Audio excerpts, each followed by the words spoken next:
Yes.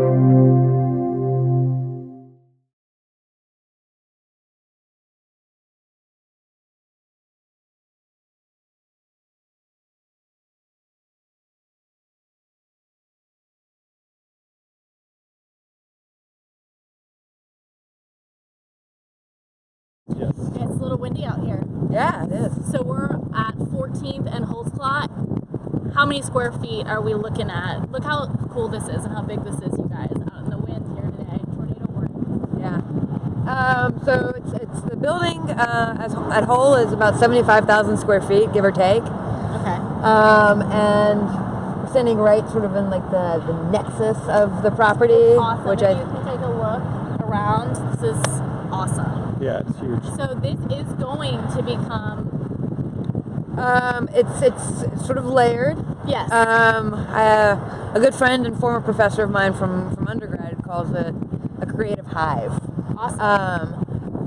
What sort of the intention is of that 75,000 square feet, about 25,000 will be allocated to a nonprofit arts organization that's multifaceted, and that'll serve sort of as the anchor tenant of the property.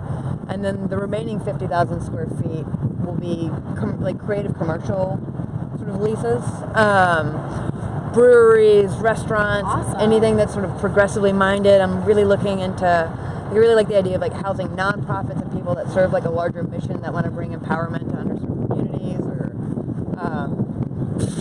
or anything like that. So, but the idea is that the net profit from those leases ultimately will be then turned into a donation to the nonprofit to help underwrite its operating expenses. So I'm really looking at like a hybrid model of sort of a nonprofit arts organization, which, I mean, given the environment, public funding for the arts is already pretty slim, and we don't know where it's going. So you see a lot of nonprofit arts organizations across the country sort of trying to adopt these hybrid models to sort of sustain themselves.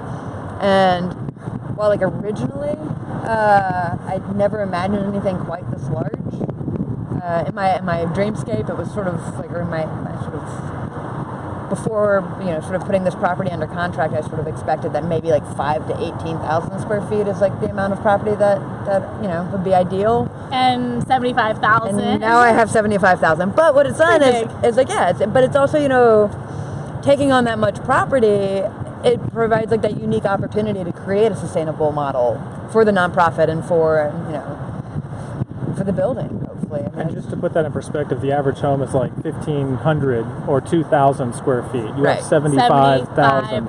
Yeah. My home is 1,200 square feet. Yeah. So this is big. This is big. This is big. This is like significantly larger than my home. I hope you guys can see how cool, I'm going to step out of this, the outside is here. This is really cool. Are you going to keep some of the graffiti? I'd like to keep as much as possible. I mean, all of that will be informed by the design process. True. And sort of what needs to happen. But preserving sort of, the history of the space is really important to me.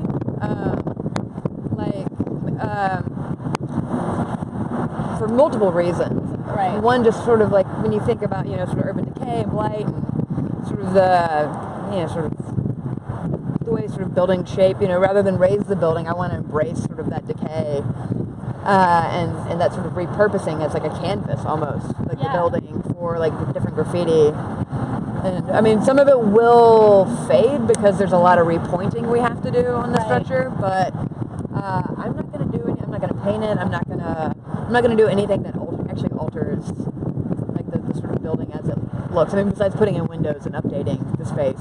Say where we are again, because some people may recognize this. We're on Holtzclaw and 14th. Yeah, the corner of Holtzclaw and 14th. It's just off Main Street, just right? Just off Main, yeah. Yeah. Sandwiched in between Southside and Highland Park.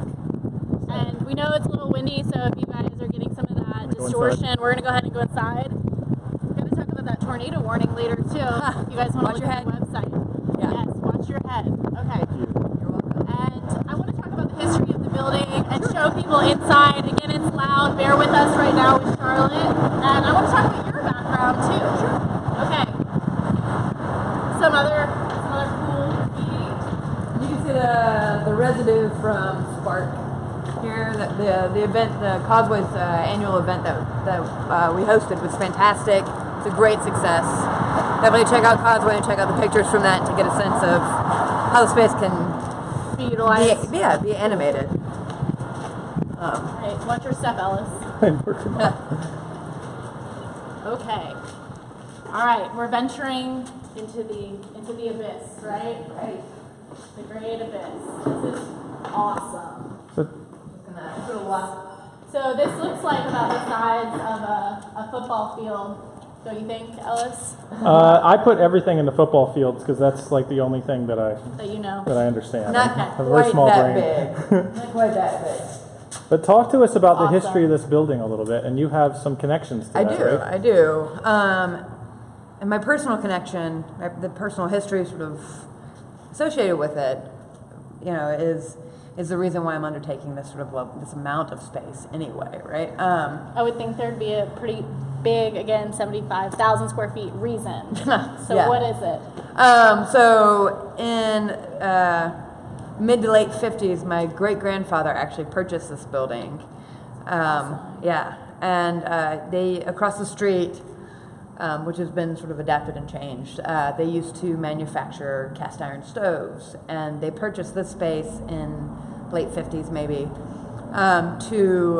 to assemble and distribute, to use this as sort of their distribution site. So no heavy manufacturing was ever done on site, but it was sort of, the train cars would come in there, and like the stoves would come and sort of rest there, and then they would bring them down. They were out in the courtyard. It was actually a huge complex of buildings at one point that all got demoed, and I think it was demoed almost with like an art space in mind, and sort of like that open courtyard, and So it's a story. it makes it like way more inviting. So that's like my personal, and then like later, my great-grandfather took over the company and sort of changed the name. What were their names?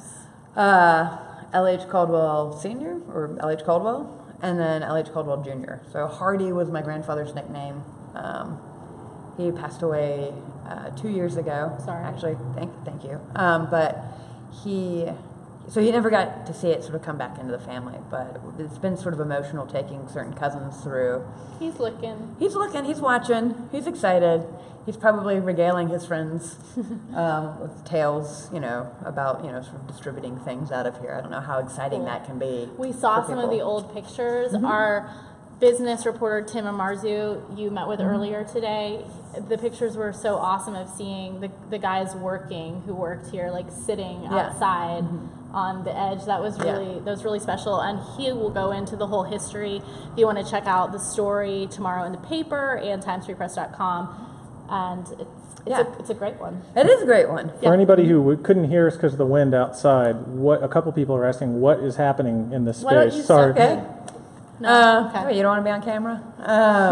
Imagine. So again, I know it was windy outside, so apologies, you guys who are watching. Mother Nature does that.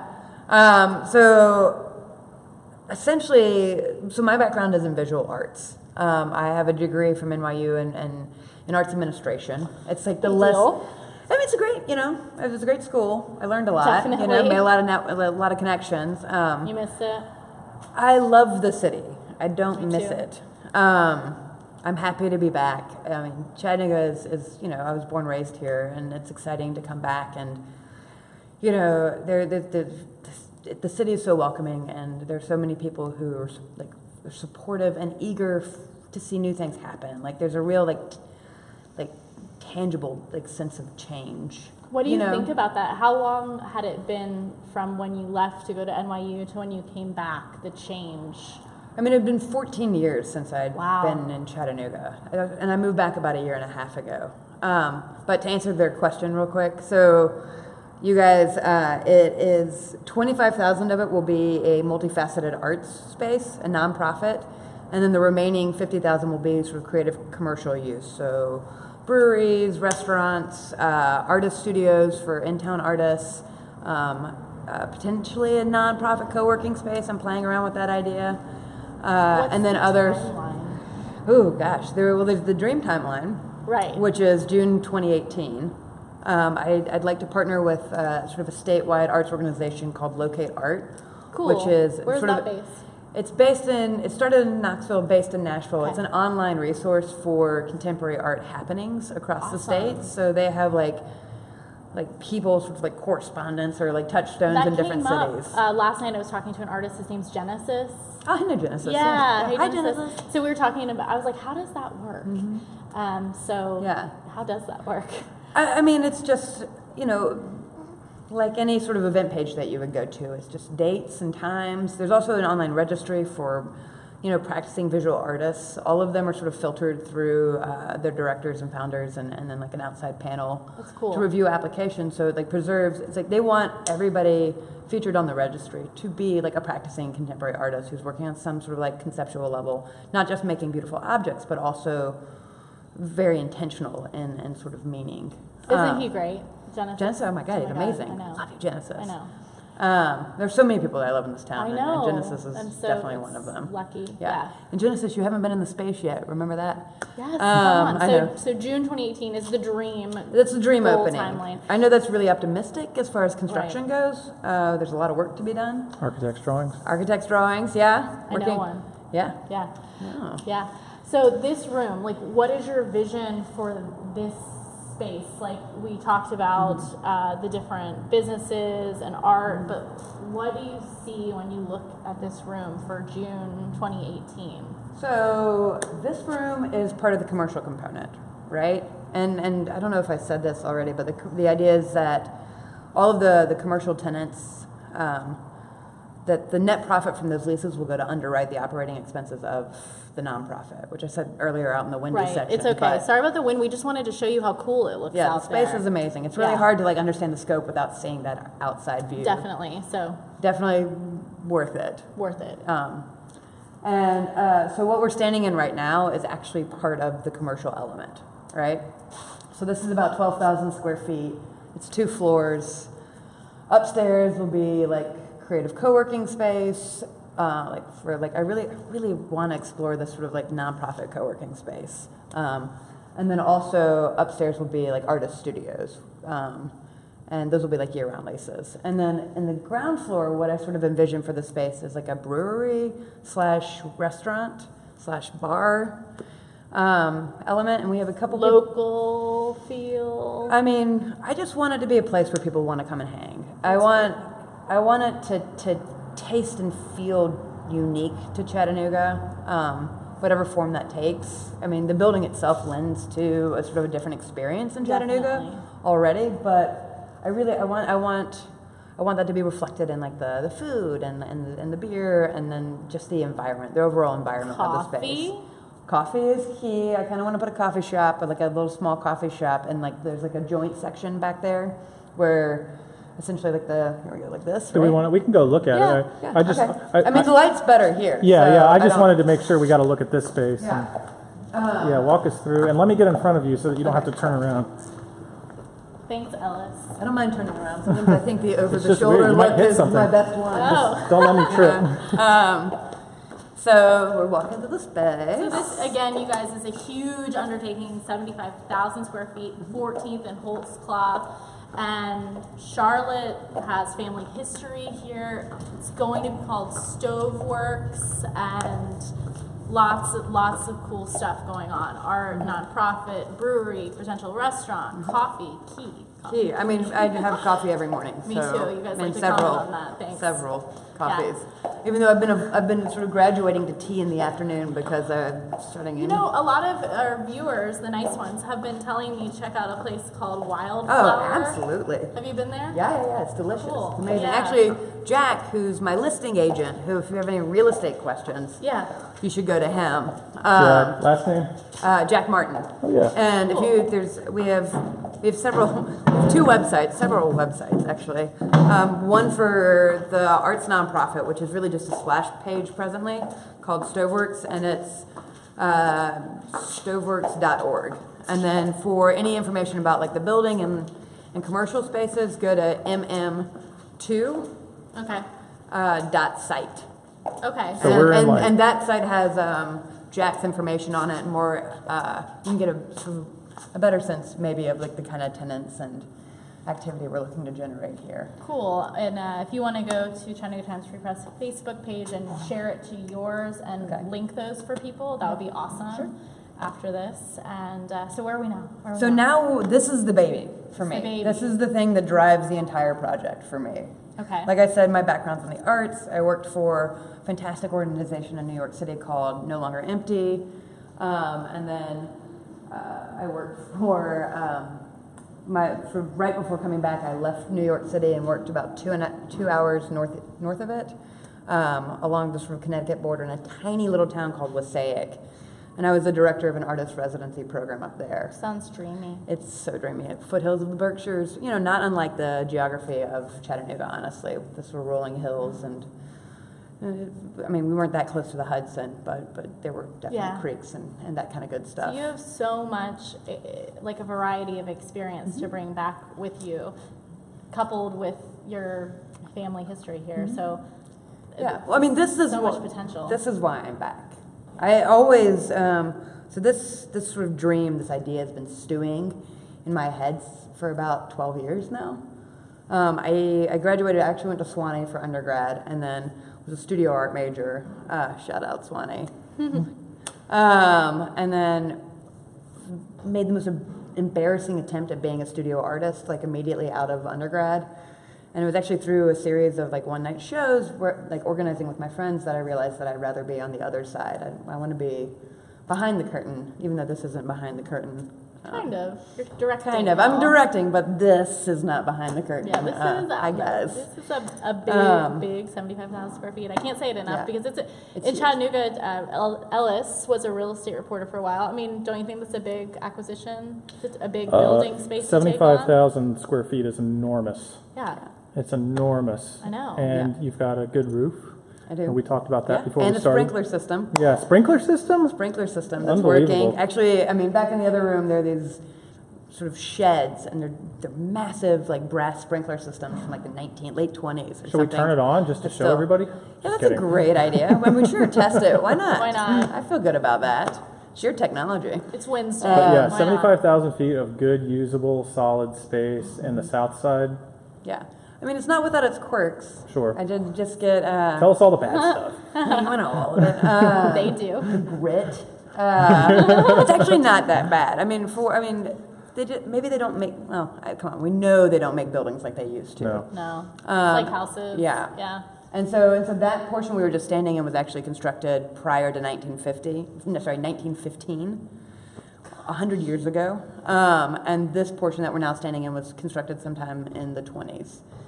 So this is like some old brick, some really old brick. Are there some little spaces, like anything that you would want to show us that has like a cool little story behind it, or is it really just the whole vast space? It's really the whole vast space. Yeah, I can tell you a little bit about the space that we're standing in, since this sort of from that wall to the wall behind Ellis is going to be the sort of the main part of public programming for the art nonprofit. So the nonprofit consists of three things. It's an exhibition space, it's an artist residency program aimed at bringing emerging artists from all over the country into Chattanooga to work and play. Yeah, for a temporary amount of time, for like 1 to 3 months or something. So cool. And that's sort of like that sort of element is sort of, there are about 500 artist residency programs in the United States, and that includes really only 500. Yeah, it's more than in Europe though. Wow, are you serious? Yeah, Would never have but that's because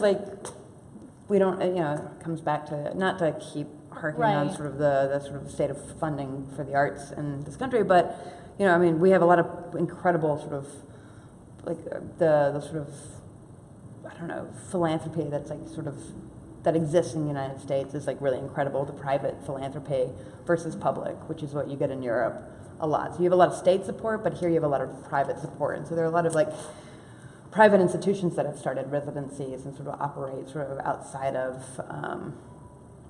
A lot of them actually operate outside of the larger metropolitan areas. There are a lot of rural residencies. So I can tell this is your love, this is your passion, this is your baby. This is why I do everything. It's obvious. Yeah. Do you have anybody helping you? Yes, but maybe that's like that actually is the most terrifying part of this whole thing. I mean, you'd think that buying 75,000 square feet would be terrifying, and it was, and I didn't blink I don't think I blinked for like maybe 3 months after I put this under contract. Eyes wide open. Yeah, I mean, just like walking around with like a grin and like, oh wow, sort of nodding, you know. But I do, as of like late March, I guess, a buddy of mine from a guy that I've known since my Nashville days. His name is Mike Caldwell-Fagan. Hey Mike. Hi Mike.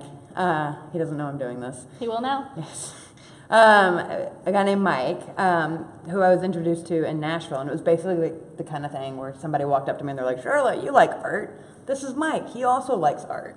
And so at the ages of 24 and 25, we like spitballed, you know, how we wanted to like reshape contemporary arts in the Southeast, and just like, we were like, we want to bring all of that to here. That's awesome.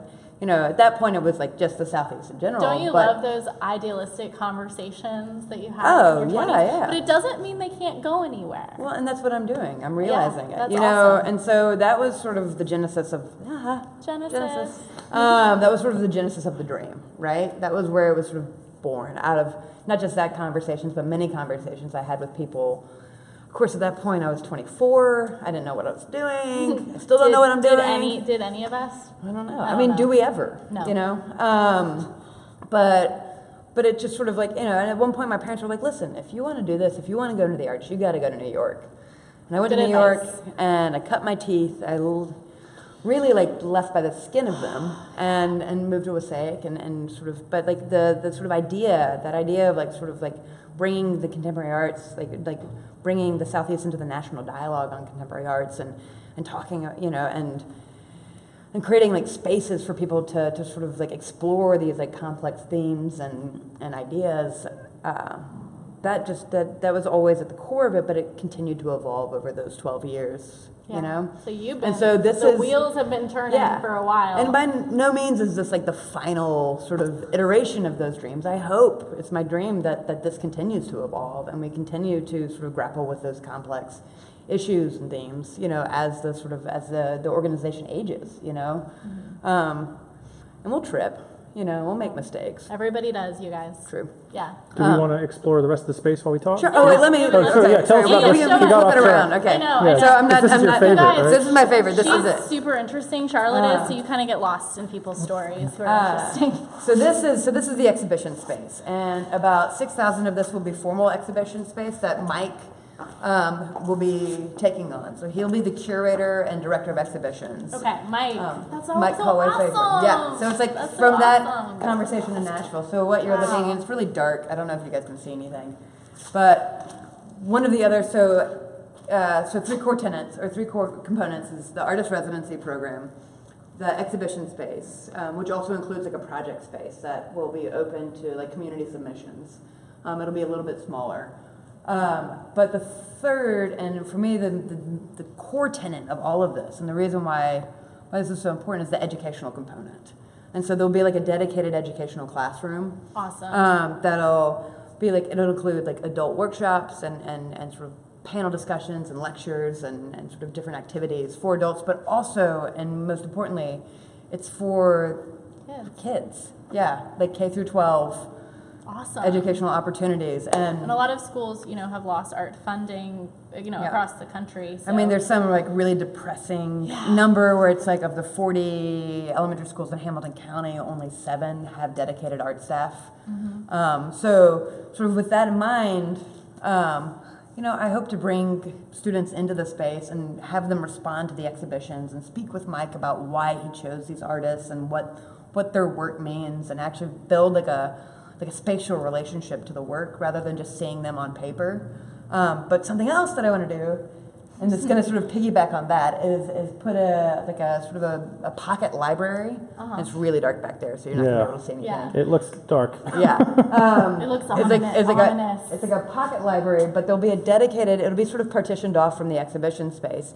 And a wall of that space will be dedicated exclusively to basically like these K through 12 reactions to work. So if they create a piece that responds to something in the exhibition, that work goes on the wall, and it'll be combined effort, because I think there's real agency in seeing something that you create in a space where others have created work, where they're like maybe like at a certain sort of point in their career where it's like it's a career that they've chosen to pursue, but having it is. I mean, I just think it puts you into the mix, and it's, I don't know, there's like pride and I just think seeing work on the wall is really important. Me too. And it's, I've seen, as a reporter here, there have been some spaces talking about kids for art that I've seen close down because they were private funded places and they just weren't able to make it, Yeah. Well, and that's the whole thing about the rest of the commercial property, the for-profit component of this is that it sustains the nonprofit component. So, and what you're looking at here is Mike Caldwell Fagan's studio. So he's already moved his studio up. He left a job to come and take a chance on Stoveworks.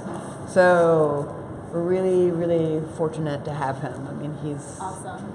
I couldn't do it without him. So I love the collaboration between the two of you. Yeah, it's a great gonna be fun. Story. There's so many good stories, and I'm sure there's so many other stories, maybe souls even within this building. I mean, maybe I hope so. Some artists. Yeah, there will be. I mean, and like, so something else is like, so we're talking about the educational component, and like the residency is, I want a dedicated education fellow as well, and that person.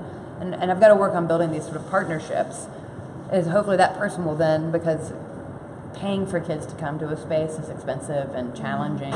Yeah. I mean, just sort of culling all those heads is really tough. But I want to send an artist in residence out into the schools, essentially, and do like 3-day workshops in the school system itself. So that way we go to them in addition to them coming to us. And I want everything to bleed into each other. It's a good way to put it. Yeah. And bleeding paint reminds me of that too. Yeah. Well, Charlotte has a lot of dreams, and that is so amazing, and that's why I keep saying amazing and awesome. And this is really for all the dreamers. This kind of thing that you can show can be put into action. What is the next step in the action before the goal 2018 big opening date? Oh, yeah. All of it.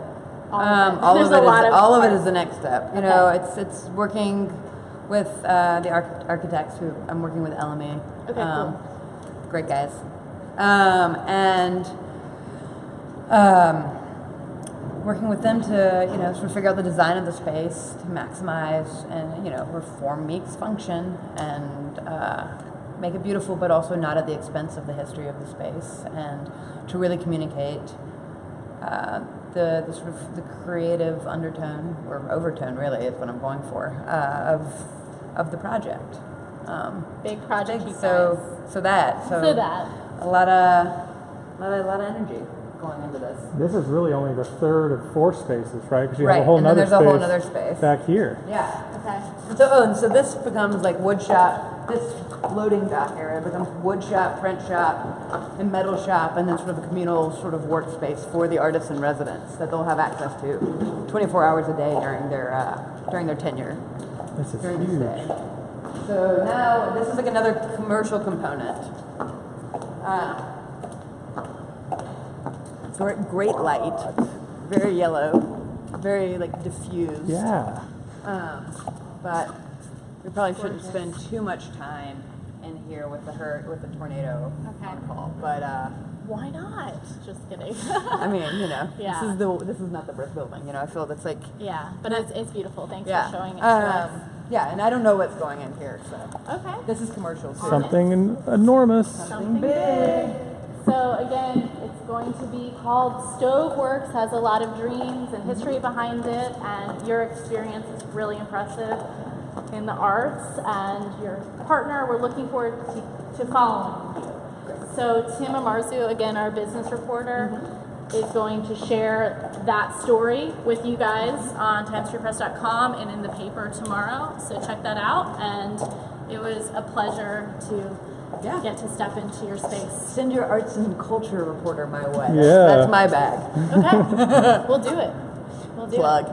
Yeah. All right. Well, thank you. Thank you. Of course. Appreciate it. You want to tell people again where they can check things out? Charlotte Caldwell, and it's stoveworks.org. And for sort of any information regarding to the sort of commercial component, it's mm2.site. So, mm2.site. Yeah. Get it, got it, good. Thank you. Yeah, Thank you for what you're doing here. Yeah, thank you guys for coming by and checking it out. Our pleasure. Bye, you guys. Bye.